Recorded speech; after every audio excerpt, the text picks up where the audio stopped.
Bienvenidos. En el siguiente video se presentará el capítulo 5 del libro de Introducción a Proyectos de Ingeniería, en el cual se abordará el tema de fiabilidad desde diferentes puntos de vista. La presentación está a cargo de Alfredo Davis, director de proyecto, Javi Pacheco, editor de multimedia y William Zamur, líder de consulta bibliográfica. Para comenzar a hablar de la fiabilidad desde el punto de vista del proyecto de ingeniería, debemos definirla desde 4 palabras claves: la probabilidad, la funcionalidad, el tiempo y la carga. En otras palabras, la fiabilidad se define como la probabilidad de que un componente o un producto funcione durante un tiempo determinado bajo condiciones de cargas definidas. Es decir, la fiabilidad es la probabilidad de que un equipo funcione correctamente durante un tiempo y con una carga preestablecidas. Vamos a continuar definiendo la fiabilidad desde estas 4 palabras claves. La primera de ellas es definiéndola desde el punto de vista de la probabilidad. Cuando la definimos desde este concepto, en ella podemos obtener 3 resultados importantes: el comportamiento de una población general con una población específica realizando unas pruebas experimentales o evaluaciones de campo. En otras palabras, cuando se busca estudiar la fiabilidad desde el punto de vista de la probabilidad, se toma en cuenta todas las máquinas, todo el producto, toda la población en general, y de ella se toma una muestra específica. Los resultados que arroje esa muestra específica se determinarán el comportamiento de toda la población en general. La fiabilidad y la confianza son sinónimos, pero son muy diferentes. La fiabilidad hace alusión a todos los resultados que se obtienen después de un proceso. La confianza son los resultados que se esperan antes de un proceso. También hay que tener en cuenta que cuando se estudia la fiabilidad desde la probabilidad, existe un riesgo en el tratamiento estadístico. Este riesgo es importante tenerlo en cuenta porque podría alterar los resultados que se están buscando durante la evaluación. Cuando definimos la fiabilidad desde el punto de vista de la funcionalidad, es importante tener en cuenta 2 cosas. Primero, las especificaciones dadas por la persona que desea tener su producto, y que este producto satisfaga las necesidades de los usuarios. Para hablar de la fiabilidad desde el punto de vista de la funcionalidad, también se desarrollan una serie de fallas que hay que tener en cuenta para que el resultado final sea óptimo para los usuarios.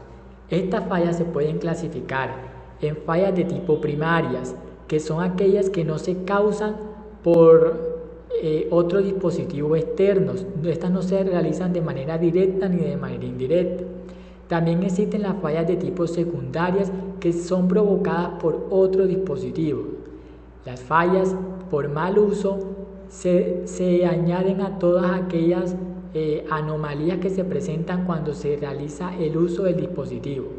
La falla de debilidad inherente hace alusión a aquellas bajas que tiene el dispositivo o el material para ser utilizado. Y las fallas de tipo desgaste es cuando el material ya ha vencido su fecha de funcionamiento o cuando no realiza sus funciones a óptimo por alguna pieza presente en él. También existe un segundo tipo de clasificación de las fallas. En primera instancia encontramos las fallas por velocidad de aparición. En las fallas de velocidad de aparición tenemos las fallas repentinas y las fallas progresivas. La falla repentina es cuando el dispositivo se encuentra funcionando de manera óptima y de un momento abrupto este sufre alguna anomalía y deja de funcionar, mientras que las fallas progresivas son aquellas fallas en donde el dispositivo a través del tiempo va dejando de funcionar en sus mejores condiciones. Otra clasificación de las fallas son los grados de severidad, y aquí podemos encontrar las de tipo parcial y las de tipo completo.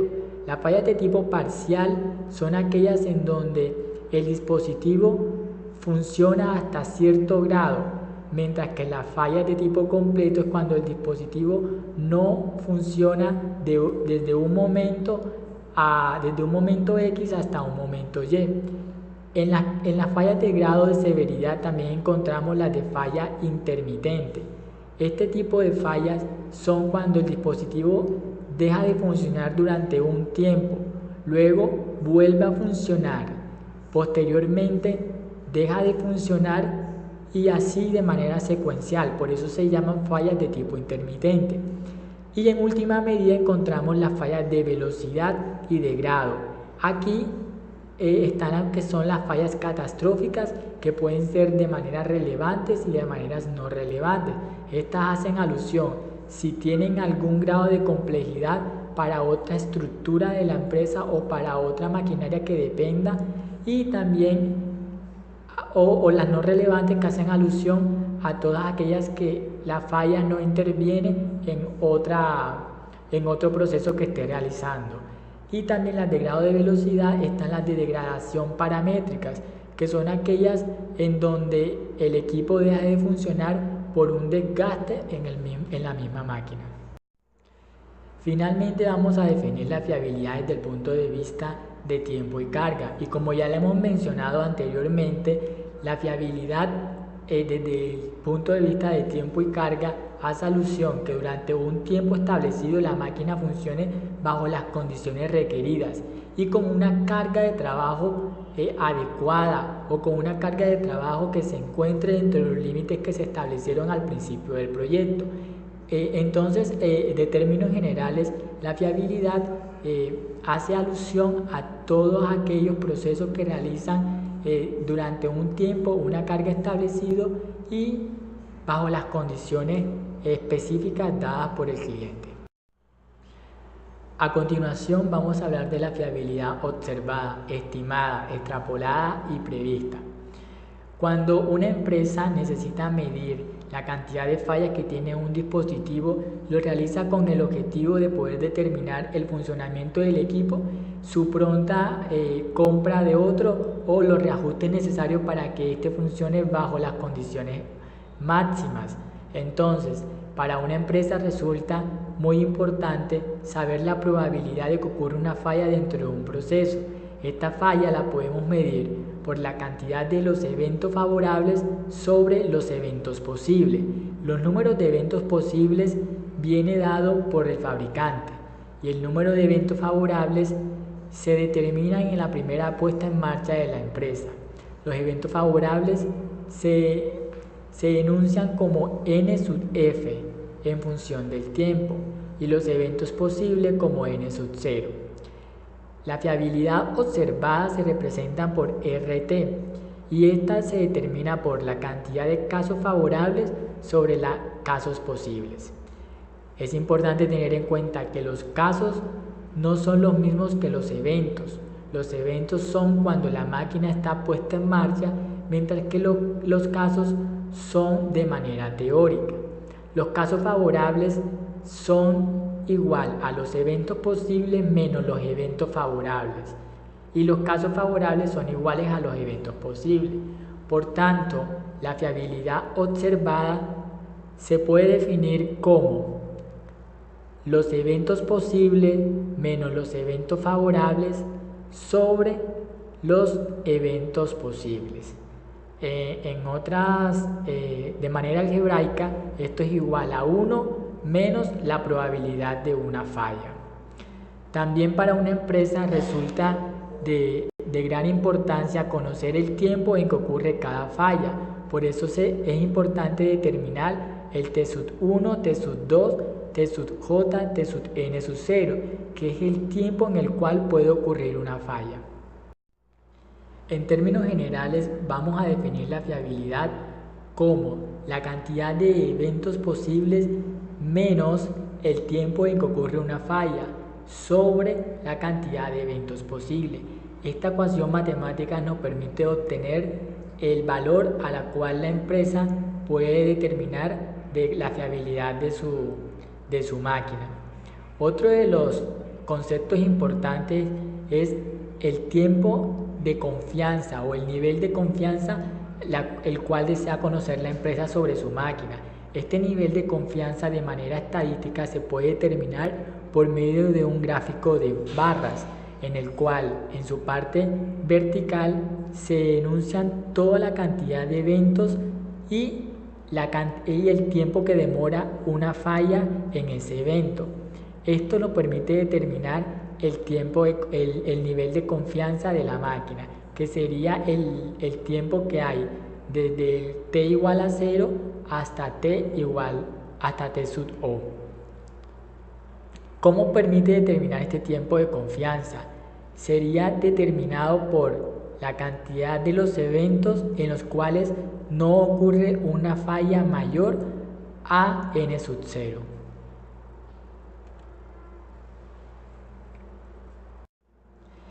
La fiabilidad observada, la fiabilidad estimada, la fiabilidad extrapolada, la fiabilidad prevista y la fiabilidad de soporte se pueden obtener por medio de la muestra que se toma de la población en general. Esa muestra es la que va a determinar el comportamiento general de la población. En este caso, determinará el comportamiento en general de la máquina. Partiendo de la expresión matemática del delta de los eventos favorables por unidades a través del tiempo, es igual a lambda, que va a ser la representación de la tasa de fallas por la cantidad de eventos favorables sobre el lapso de tiempo en el cual ocurre una falla, y despejando de aquí la función, la letra griega lambda, obtenemos que la tasa de falla es igual a 1 sobre la cantidad de casos favorables por el delta de los eventos favorables sobre el delta de tiempo. Esta tasa de fallas representa para la empresa la cantidad posible en que una máquina ocurra una falla y determine la producción de esta en la empresa. A continuación vamos a hablar de las fallas infantiles, las fallas accidentales y las fallas por envejecimiento, que también hacen parte del concepto de la fiabilidad. En primera instancia, para hablar de las fallas infantiles y de las fallas de envejecimiento y accidentales, que también son llamadas fallas aleatorias, hablamos gráficamente de una curva llamada curva de bañera. La curva de bañera se da en cada una de ellas. En un primer instante se tienen todas las fallas infantiles. Cuando hablamos de estas fallas infantiles se hacen alusión a fallas que se dan en un primer momento de utilización del material, y estas ocurren por mal uso, por desconocimiento o por alguna mala conexión que se hizo al inicio. Luego encontramos lo que son las fallas aleatorias o las fallas accidentales, que por lo general son fallas que se dan por medios externos o agentes externos y son muy pocas. Y por último encontramos las fallas por envejecimientos, que normalmente aumentan, y este tipo de fallas se dan por debilitamiento del material al cual se encuentra elaborado el dispositivo. De manera proporcional al número de fallas encontramos lo que es la carga en cada una de ellas. Cuando hablamos de una falla infantil, su carga es muy débil, es decir, el equipo no necesita mucho trabajo para realizar su función. En términos físicos, trabajo es igual a fuerza por distancia. Acá estamos hablando de que la carga aumenta a medida que aumentan las fallas.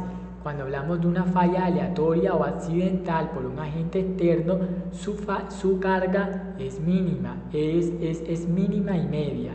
Pero cuando hablamos por fallas por envejecimiento, hablamos de una carga muy alta.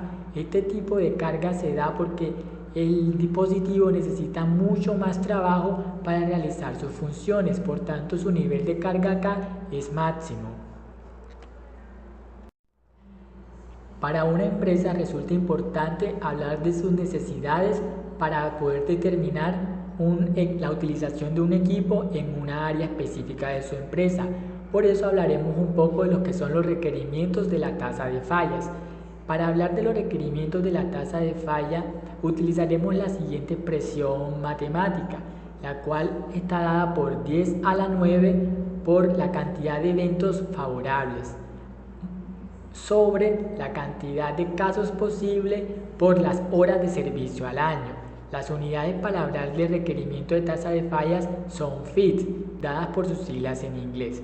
A continuación vamos a ver un ejemplo de los requerimientos de una empresa para 3 equipos diferentes. Para hacer esto, el fabricante de sus dispositivos le proporciona a la empresa el número de elementos a los cuales puede hacer conexión dichos dispositivos. También le proporciona el número de fallas al año que puede tener el dispositivo, las horas de servicio al año, la tasa de fallas en unidades de FIT. Esto es para un radioreceptor, donde el número de elementos es 2, el número de fallas al año es 2, las horas de servicio al año son de 1000.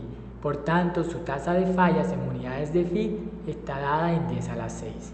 Para una computadora, número de elementos 2000, el número de fallas al año es de 0,1 y puede servir durante el año con 8760 horas de servicio. Su tasa de falla está dada en 5,7 unidades FIT. Para las empresas también resulta de utilidad conocer el nivel de confianza al cual trabaja una máquina o todas sus máquinas. Este nivel de confianza se logra determinar por su coeficiente, que no es más que la representación de una distribución chi al cuadrado que corresponde al nivel de confianza y a los grados de libertad que tiene el dispositivo. N hace alusión a la cantidad de elementos que se someten a ensayos de prueba y error de manera experimental, y T hace alusión al tiempo de duración del ensayo. Por tanto, la estimación de fallas, el nivel de confianza se puede determinar por esta expresión matemática. En la gráfica se puede observar que se han puesto a estudio 4 dispositivos y utilizando la expresión obtenemos que uno trabaja al 50% de confiabilidad, 60, 90 y 95%. También las empresas buscan realizar unos ensayos acelerados. Cuando hablamos de ensayos acelerados, hace alusión a la relación de fallas por la tasa de fallas. En otras palabras, la carga normal que debe tener dicho dispositivo y la carga acelerada a la cual se somete por un reajuste de tiempo. Para las empresas que se dedican al estudio de los procesos físico-químicos, resulta muy importante conocer la ley de Arrhenius. Esta ley mide la velocidad en que se realizan los procesos físico-químicos en un dispositivo. Esta ley se expresa en términos de la máxima velocidad del proceso por Euler a la energía de activación sobre la constante de Boltzmann por la temperatura a la cual está sometida la máquina, la energía de activación a la cual comienza a funcionar la máquina, la constante de Boltzmann, que es igual a 8,63 por 10 a la 5, y la máxima velocidad del proceso a la cual se expone dicho dispositivo. La ley de Arrhenius es utilizada por todas las empresas que se dedican que tienen en sus compañías procesos físico-químicos. Todo dispositivo también cuenta con una serie de aislantes que permiten su seguridad. Para eso se utiliza la ley de los aislantes. La ley de los aislantes estudia esa aceleración de la tensión y esta se usa para estudiar la variable de la aceleración de la tensión y se da por medio de la siguiente expresión matemática, donde beta es la característica propia del material aislante y su expresión final se da en términos de el delta del tiempo total sobre el delta del primer tiempo. Anteriormente hablamos de la ley de los aislantes.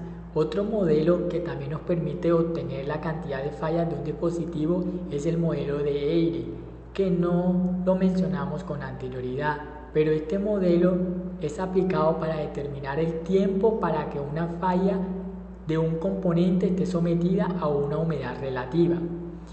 La expresión general de la fiabilidad se puede expresar por estos términos. Euler a la integral de 0 a t, que es el tiempo en el cual ocurre una falla, por la tasa de fallas en unidades de tiempo. Esta expresión nos permite determinar la fiabilidad de un dispositivo. Las fallas por solicitación son aquellas que nos permiten a nosotros determinar la utilización de un equipo que está sometido a una serie de solicitaciones o una serie de requisitos que se le da a la máquina. Se expresan por medio de la forma matemática 1 menos p a la n. Ahora, si decimos que R, que es la falla por solicitación, es E a la logaritmo natural de R, podríamos dar la expresión como se muestra aquí. E a la n por logaritmo natural de L menos P, haciendo uso de la forma algebraica de logaritmo natural. Bueno, ahora hablaremos del tiempo medio entre fallas. El tiempo medio entre fallas es el tiempo transcurrido desde la última puesta en servicio del equipo hasta la próxima falla. A toda la sumatoria de estos tiempos se le denomina el tiempo medio entre fallas. Cuando hablamos de tiempo medio entre fallas, lo hacemos para equipos que son reparables. Para aquellos equipos que no son reparables, hablamos de tiempo medio para la falla. El tiempo medio entre fallas lo podemos definir matemáticamente o su ecuación es E de t va a ser igual a la integral desde 0 al infinito, que corresponde al tiempo transcurrido, por la densidad de falla, que finalmente obtendremos la ecuación de la fiabilidad. Modelo de falla, fiabilidad extrapolada. Podemos tomar los datos experimentales relevantes o más importantes y así podemos determinar una distribución de las fallas en función del tiempo. Pero esta técnica no se puede aplicar en todo el tiempo de interés. Entonces lo que realizamos es tomar unos pocos datos obtenidos en tiempos muy cortos y se extrapolan a otros instantes. Esto es posible solo si se demuestra que las fallas responden a un modelo analítico determinado. Cuando esto se cumple, hablamos entonces de una fiabilidad extrapolada. Dirán entonces que siempre que se realice esta técnica, obtendremos una distribución de probabilidades que podría ser propuesta como un nuevo modelo.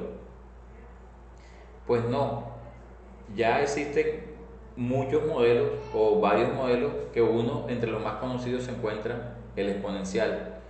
Entre otros modelos muy usados son los de Weibull, el log normal y el normal.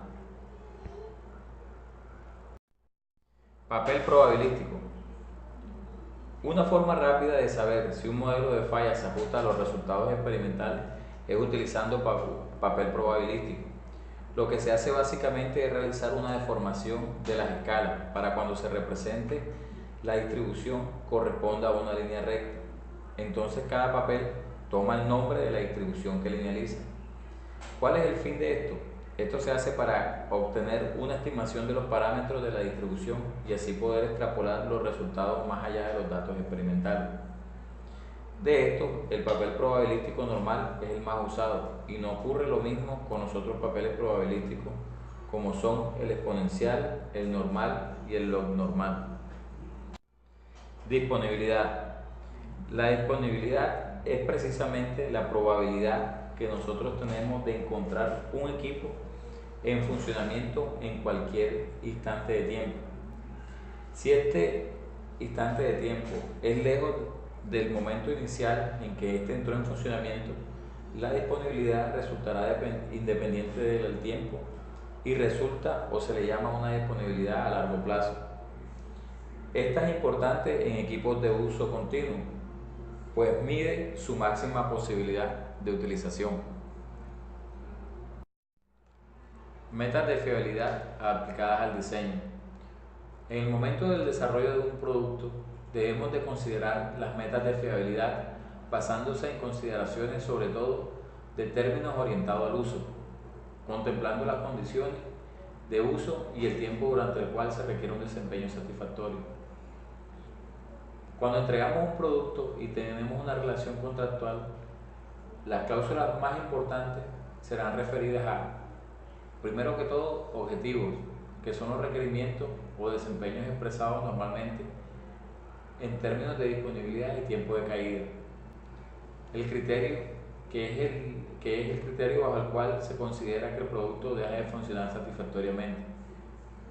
Condiciones de uso y de mantenimiento bajo las cuales debe asegurar para así asegurar las metas de fiabilidad. Tiempo de vida del producto durante el cual debe asegurarse las metas. Medios requeridos para asegurar las metas y las penalizaciones por incumplimiento. Ahora veremos un ejemplo de las metas de fiabilidad aplicadas en el diseño. Primero tenemos que un producto debe operar satisfactoriamente durante un tiempo determinado y con un porcentaje de fiabilidad determinado por el mismo fabricante. Luego tenemos que el equipo no debe fallar más de una cantidad de veces en una cantidad de horas establecidas y su nivel de confianza también debe estar determinado. En un tercer momento tenemos que los reclamos por falla al año no deben superar tampoco un porcentaje, dando ahí cabida a las faltas por incumplimiento. Y luego está el tiempo de vida de una población de elementos similares que debe ser igual o mayor a la cantidad de tiempo con un envío estándar en una cantidad de horas.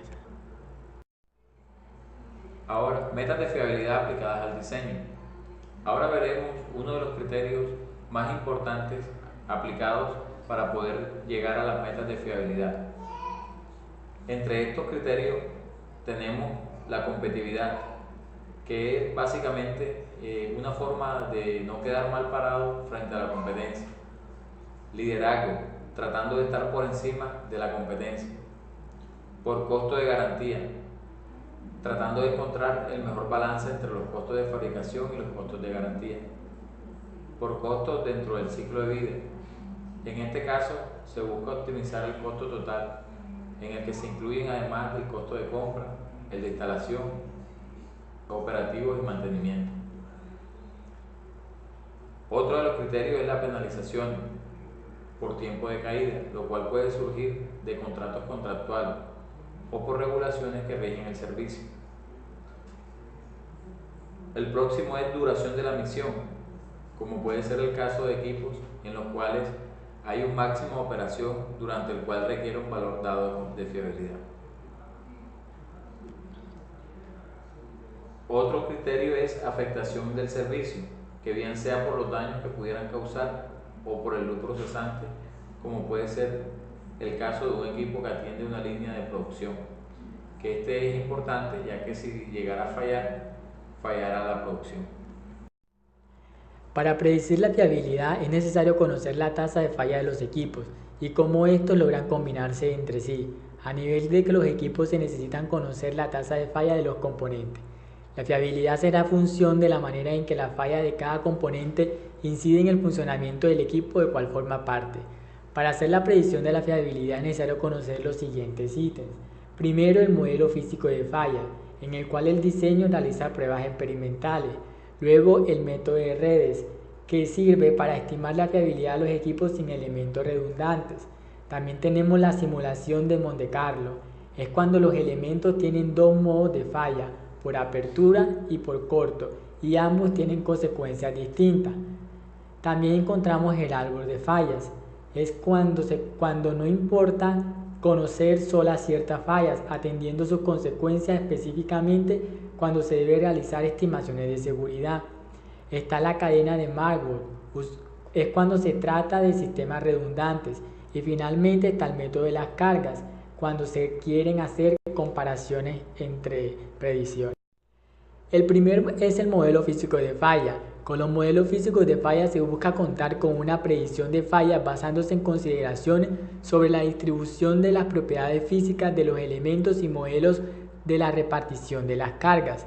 El modelo físico de falla lo podemos ver en el siguiente gráfico, en donde se toma la carga del equipo y la resistencia del equipo. Ellos dos se unen, hay un intervalo de unión y ahí es donde se produce la falla, cuando la carga y las fallas hacen esta unión. Cuando la carga y la resistencia hacen esta unión, se forma la falla. Para las empresas resulta importante conocer el factor de seguridad, y este se halla por medio del promedio de la resistencia sobre el promedio de la carga, y el margen de seguridad es el promedio de la resistencia menos el promedio de la carga sobre el delta al cuadrado de la resistencia más el delta al cuadrado de la carga. El método de las redes es el método en donde cada componente es asociado a un bloque de fiabilidad, el cual se vincula con otros bloques según el modo en que su falla incida en la falla del sistema. Dos son las formas básicas de asociación: la serie y el modo paralelo. En el modo de serie, en un primer bloque se estudia la fiabilidad de los elementos que hacen parte de él, y esto se añade al segundo bloque de serie, que también tiene su fiabilidad para dar una fiabilidad total. En paralelo, todos los sistemas o todos los bloques analizan la fiabilidad de cada uno de sus componentes para dar una fiabilidad total. En la simulación Monte Carlo se debe contar con la función de distribución de cada una de las variables probabilísticas que participan en el proceso. En el diagrama de bloque que podemos encontrar acá, en X1 se encuentran una cantidad de elementos a los cuales se hace el estudio de la fiabilidad. Esto se añade a una conexión en paralelo, en donde cada bloque cuenta con una serie de componentes en donde también se estudia su fiabilidad, dando como resultado la fiabilidad del proceso. La simulación por Monte Carlo permite obtener unas gráficas en las cuales se halla el tiempo de una falla sobre el componente. En el método de árbol de fallas se estudian 4 componentes. Primero están las menores. Es cuando una falla implica una degradación menor en el sistema, o esta se ve disminuida por la capacidad para seguir cumpliendo la función de la máquina en un futuro. Luego encontramos las significativas, en donde hay una pérdida de funcionalidad, pero no tiene una consecuencia sobre las personas o sobre los bienes, además que esta no requiere la intervención inmediata para reponer la funcionalidad, porque la falla no acarrea ningún peligro dentro de los bienes o personas. Luego encontramos las críticas. El método de árbol permite analizar las críticas, en las cuales puede haber daños menores, pero susceptibles de provocar mayores daños si no se interviene en una forma inmediata, y las catastróficas, en las cuales hay daños mayores y la destrucción del sistema, heridos graves o muerte.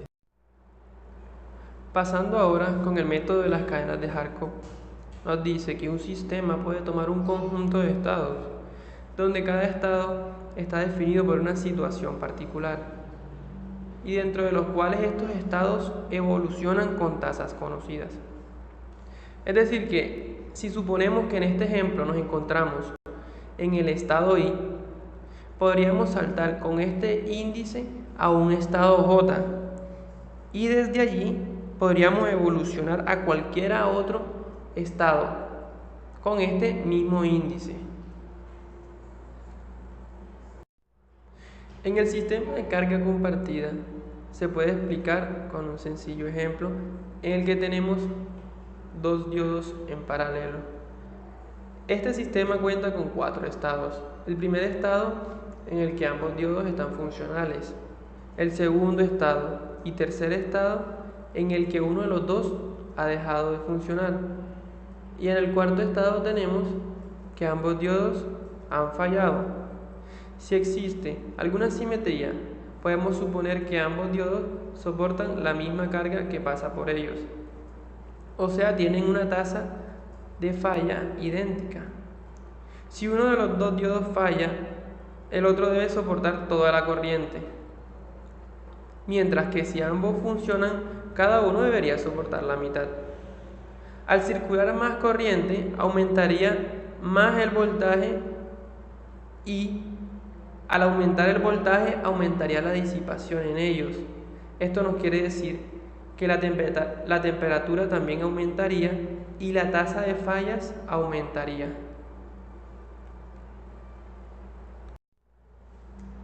Pasando con el sistema de reserva, podemos explicarlo con esta gráfica. en la que tenemos dos sistemas, el sistema A y el sistema B. Estos sistemas contarían con 4 estados, el estado 1, el estado 2, el estado 3 y el estado 4. En el estado 1 tenemos a los dos sistemas, el que está funcionando y el que está de reserva. En el estado 2 tenemos que el sistema que estaba activo ha fallado. En este momento él se conmuta y pasa a funcionar el sistema de reserva. En el estado 3 tenemos que el sistema activo, que es el sistema 1, está bien, pero el sistema de reserva ha fallado. Y tenemos el estado 4, que es en el que ambos sistemas, tanto el activo como el de reserva, han fallado. Un ejemplo de esto se puede dar en un ambiente de alta humedad, en donde el dispositivo que está activo está generando un calor y por lo tanto este sistema sufre poco daño de la humedad, mientras que el que está inactivo sufre más. En los sistemas de reserva con falla por conmutación y sistemas con reserva y mantenibilidad, su funcionamiento se puede explicar con esta gráfica, en el que tenemos 4 estados. El primer estado nos dice que hay un sistema que está en funcionamiento y tenemos 2 en reserva. De este estado al estado 2 tenemos una función bidireccional, ya que pasa de estar 2 en reserva a solo estar 1 en reserva y el otro pasó a reparación, porque se pudo haber dañado por alguna razón. De este estado podemos pasar al estado en el que 1 está en funcionamiento y 2 en reparación, por las causas que hayamos dicho antes, ya que al estar en reserva y no estar activo, los sistemas sufren más. Y de este estado podemos pasar a este último debido a que 1 estaba en funcionamiento y los otros 2 estaban en reparación. El que estaba en funcionamiento se dañó y tuvo que también pasar a reparación. Todos estos movimientos que se hacen entre los estados son bidireccionales.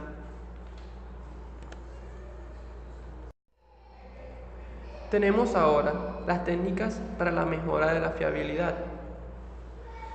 En primera instancia tenemos la auditoría del diseño, que nos ayuda a demostrar que todos los pasos destinados a garantizar la fiabilidad han sido tomados.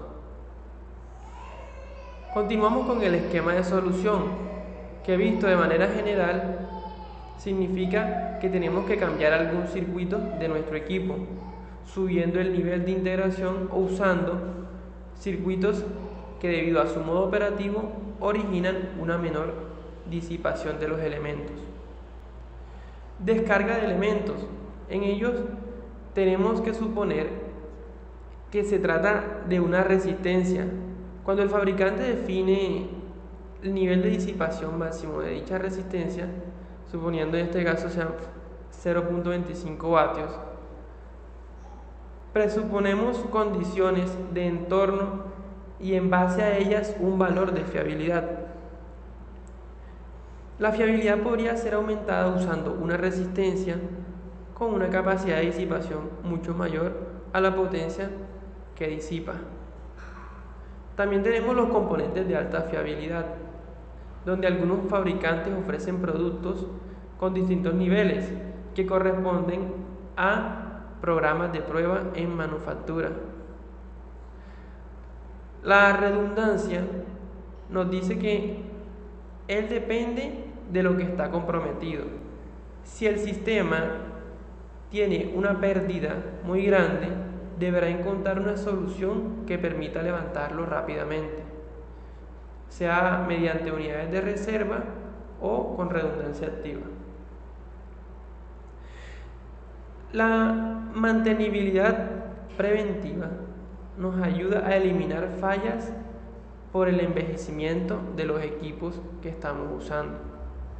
Los procesos de depuración también ayudan a eliminar fallas. En este caso son fallas infantiles, cuando el diseño está basado en nuevas tecnologías o equipos nuevos.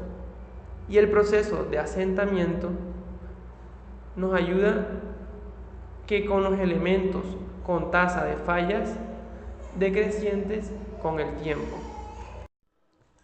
Análisis de fiabilidad. Cuando decimos que un equipo es fiable, depende de los componentes que lo integran, como son el diseño mecánico y eléctrico, los métodos de prueba, su fabricación, la fiabilidad de su software y la calidad de instalación.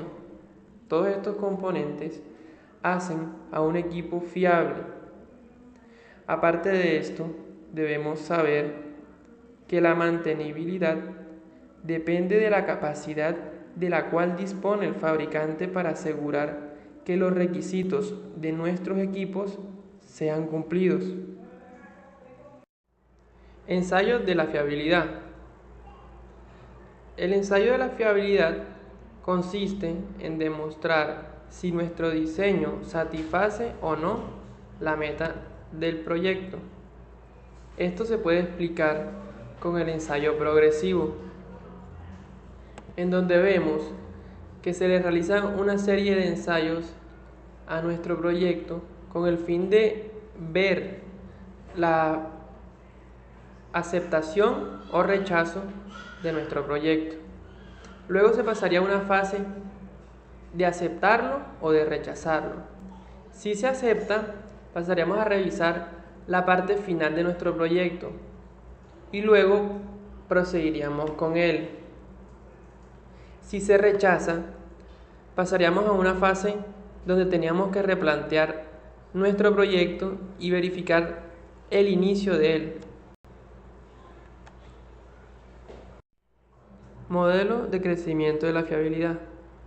Generalmente decimos que los ensayos de fiabilidad tienden a mostrarnos que nuestros diseños y los procesos que se realizan satisfagan las exigencias de uso.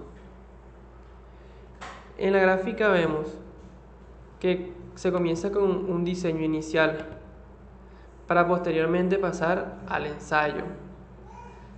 Esto se hace para lograr saber si nuestro diseño inicial satisface o no con las exigencias de uso. Si satisface, se continúa con el ciclo, pero si no satisface, debemos pasar al análisis de ingeniería, que es donde se evalúan todo lo que se necesita mejorar de nuestro proyecto, y pasa a la fase de rediseño, y de aquí lograr implementar eso en nuestro proyecto y mejorarlo.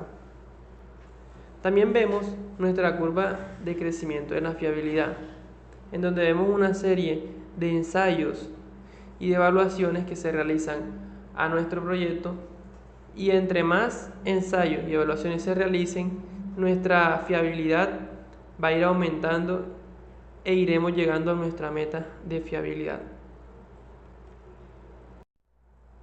Bueno, muchas gracias a todos por la atención prestada en el tema de fiabilidad para la gestión de proyectos.